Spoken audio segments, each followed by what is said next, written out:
నమస్తే అండి. నేను మీ దీపిక. ఈరోజు ఇంట్లోనే స్వచ్ఛమైన పూస లాంటి నెయ్యి ఏ విధంగా మనం తయారు చేసుకోవాలి అనేది ఈ వీడియోలో నేను మీకు చూపించబోతున్నాను. ఇది నేనే ప్రిపేర్ చేశాను. దాన్నే వీడియోలో షూట్ చేసి మీకు ప్రజెంట్ చేస్తున్నాను. ఇంట్లోనే మీరు ఎంచక్కా ఈజీగా ఎక్కువ పాత్రలు కాకుండా ఈజీగా మనం ప్రిపేర్ చేసుకోవచ్చు. అది ఏ విధంగా అనేది చూసేద్దాం. మేము రీసెంట్గానే పాల షాప్ ఓపెన్ చేసామండి. దాంట్లోకి పెరుగు రోజు ఇంట్లోనే తోడేస్తాం కాబట్టి పెరుగు కోసం పాలను కాగబెట్టినప్పుడు వచ్చినటువంటి మీగడంతా కలెక్ట్ చేసి ఒక బౌల్లో నేను తీసుకున్నాను. మీగడ అని కాకుండా పెరుగు మీద ఫామ్ అయ్యేటువంటి మీగడ ద్వారా కూడా మనం నెయ్యి చేసుకోవచ్చు. నెయ్యి చేసేటువంటి గిన్నె వచ్చేసి మందంగా ఉండే గిన్నెని తీసుకోవాలి. ఇక్కడ నేను తీసుకున్నటువంటి మీగడ క్వాంటిటీ ఎక్కువ కాబట్టి దానికి సరిపోయేంతగా మందంగా ఉండేటువంటి కాస్త పెద్దగా ఉండేటువంటి డేక్షని నేను తీసుకున్నాను. అంటే 2-3 kgs వండుకునేటువంటి డేక్షని, ఆ సైజులో ఉండే డేక్షని నేను తీసుకున్నాను. దాంట్లోకి వాటర్ యాడ్ చేసుకోవాలి. ఆ క్వాంటిటీకి సరిపోయేంత వాటర్ యాడ్ చేసుకోవాలి. యాడ్ చేసుకుంటూ దాన్ని కలుపుకోవాలి. ఒకే డైరెక్షన్లో కలుపుకోవాలి. అలా డైరెక్షన్లో కలుపుకోవడం వల్ల చూడండి, ఇక్కడ మనకి ఆ మీగడ వచ్చేసి బటర్ వచ్చేసి ఎలా ఉండలుగా ఫామ్ అవుతుందో సేమ్ ఒకే డైరెక్షన్లో కలుపుకోవాలి. ఈ విధంగా ఒకే డైరెక్షన్లో కలుపుతూ తిప్పుతూ ఉన్నప్పుడు ఆ వెన్న వచ్చేసి పైకి మనకి వచ్చేస్తుంది. ఇక్కడ మీరు చూడొచ్చు. దాన్ని ఆ వాటర్ అంతటి నెక్స్ట్ వడకట్టుకోవాలి. మనం ఈ వడకట్టిన వాటర్ని మనం చెట్లకి పోసుకోవచ్చు. నేను ఇక్కడ వచ్చేసి ఎక్కువ క్వాంటిటీ కాబట్టి నేను వడకడుతున్నాను. మీరు వడకట్టకుండా డైరెక్ట్ వంపేయచ్చు, నీళ్ళు సెపరేట్ అయిపోతాయి. ఈ విధంగా మనం 2 times వాటర్ని యాడ్ చేసుకుంటూ కలుపుకోవాలి. ఫస్ట్ టైం అయిపోయింది కదా, ఇప్పుడు సెకండ్ టైం మళ్ళీ నేను వాటర్ యాడ్ చేశాను. ఆ యాడ్ చేసిన వాటర్లో కూల్ వాటర్ని కూడా నేను యాడ్ చేశాను. అలానే ఐస్ క్యూబ్స్ని కూడా నేను ఇక్కడ యాడ్ చేశాను.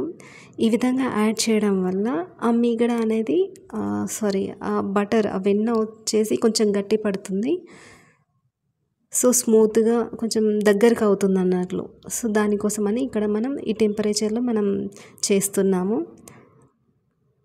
ఇది సమ్మర్ కాబట్టి నేను ఇక్కడ ఐస్ క్యూబ్స్ అండ్ కూల్ వాటర్ని యాడ్ చేస్తున్నాను సెకండ్ టైం కడిగినప్పుడు. అదే మనం వింటర్ సీజన్లో చేసుకున్నట్లయితే కొంచెం గోరువెచ్చగా ఉండేటువంటి వాటర్ని మనం యాడ్ చేసుకున్నట్లయితే ఆ బటర్ అనేది మనకి ఈజీగా వచ్చేస్తుంది, వెన్న అనేది. ఈ వాటర్ ఇలా కలుపుతూ తిప్పుతూ తర్వాత ఆ వాటర్ని మనం వడగట్టేసుకోవాలి. వడగట్టేసిన తర్వాత వెన్న వచ్చేసి చూడండి ఏ విధంగా వచ్చిందనేది. ఇంత క్వాంటిటీలో నాకు వెన్న అనేది వచ్చేసింది. చూడండి, ఇక్కడ క్రీమీ టెక్స్చర్లో స్మూత్గా ఉండేటువంటి వెన్న వచ్చేసింది. దీన్ని మనం సేమ్ అదే డేక్షతో తీసుకొని స్టవ్ మీద మనం పెట్టేసుకోవాలి. ఇక్కడ చూడండి, నేను ఫ్లేమ్ వచ్చేసి సిమ్లోనే పెట్టేశాను. సిమ్లోనే పెట్టాలి. లో ఫ్లేమ్లోనే మనం చేసినట్లయితే అడుగు అనేది మాడకుండా ఉంటుంది. దీన్ని మధ్య మధ్యలో కలుపుతూ ఉండాలి అడగంటకుండా ఉండడం కోసం. చూస్తున్నారా నెయ్యి ఏ విధంగా ఫామ్ అవుతుంది అనేది. ఈ విధంగా చేయటం వల్ల డేక్ష అనేది మాడిపోదు, అడుగంటదు. అండ్ చూస్తున్నారు కదా, చుట్టూ కూడా ఎక్కువగా మాడదు మనకి. ఇంపార్టెంట్, ఫ్లేమ్ మాత్రం ఎప్పుడు లోలోనే ఉంచాలి. సిమ్లో ఉంచే మనం నెయ్యి అనేది తయారు చేయాలి, లేదంటే మాడిపోతుంది. ఫ్లేవర్ కూడా మారుతుంది మాడినట్లయితే. ఈజీగా మనం నెయ్యి ఈ విధంగా మనం చేసుకోవచ్చు. ఎక్కువ పాత్రలు కాకుండా మన చేయితో ముట్టుకోకుండా డైరెక్ట్గా మనం చేసుకోవచ్చు. ఇక్కడ నేను ఎక్కువగా మీగడ తీసుకున్నాను కాబట్టి దానికి సరిపోయేంతగా పెద్ద డేక్షన్లోకి దాన్ని ట్రాన్స్ఫర్ చేయడం జరిగింది. మీరు డైరెక్ట్గా మందంగా ఉండేటువంటి గిన్నెలోనే మీరు డైరెక్ట్గా స్టోర్ చేసుకోవచ్చు ఇంట్లో కొద్ది మొత్తంలో నెయ్యిని ఫామ్ చేసుకోవాలనుకుంటే. అండ్ వాటర్ని కూడా చిన్న పాత్రలో చేసుకున్నట్లయితే వాటర్ని కూడా డైరెక్ట్గా మనం పంపేసుకోవచ్చు. మీగడ సపరేట్ అయిపోతుంది. నేను పెద్ద దాంట్లో తీసుకున్నాను కాబట్టి కింద పడుతుందేమో అన్న భయంతోనే బ్యాలెన్స్ ఆపకపోతానేమో అని ఇక్కడ వేరే పాత్రలోకి పంపేశాను. సో ఇక్కడ ఫ్లేమ్ వచ్చేసి కంపల్సరీ సిమ్లోనే ఉంచాలి స్టార్టింగ్ నుండి ఎండింగ్ వరకు, లేదంటే మాడిపోతుంది. నేను చూస్తున్నారు కదా, ఈ విధంగా నేను పెట్టడం వల్ల అంచులు కూడా ఇక్కడ మాడటం లేదు.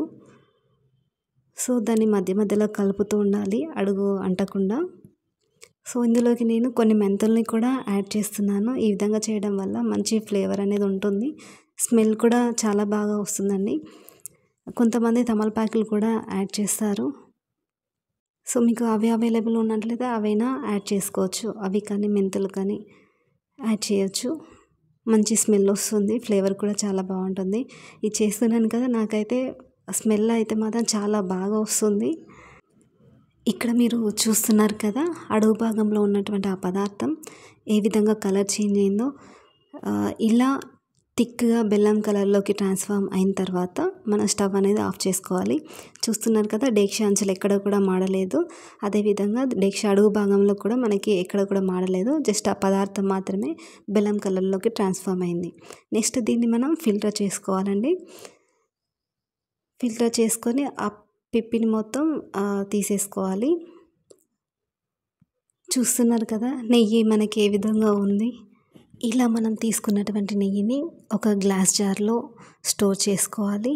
ఇక నేను షాప్కి పంపించాలి కాబట్టి డైరెక్ట్ డేక్షలోనే తీసుకున్నాను.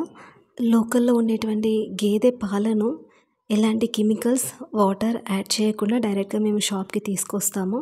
ఈ మిల్క్ బిజినెస్ని కూడా ఎలాంటి కెమికల్స్ యాడ్ చేయకుండా, వాటర్ కలపకుండా ఫ్రెష్ అండ్ ప్యూర్ మిల్క్ని సప్లై చేయాలన్న ఇంటెన్షన్తో స్టార్ట్ చేశాము. కుండ పెరుగు, నెయ్యి, పికిల్స్ అన్నీ హోమ్మేడ్ ఐటమ్సే సప్లై చేస్తున్నాము. సో చూసారు కదా నెయ్యి ఏ విధంగా తయారు చేశాను అనేది. ఇది 1.5 kg వరకు ఉండవచ్చు, లేదా అంతకన్నా కొంచెం ఎక్కువ ఉండవచ్చు. సో మీరు కూడా ఇంట్లో ట్రై చేయండి. ట్రై చేసి ఏ విధంగా వచ్చిందనేది కామెంట్ చేయండి. నచ్చితే లైక్ చేయండి, సబ్స్క్రైబ్ చేయడం మర్చిపోవద్దు. So do watch my videos. Thank you so much. Bye bye.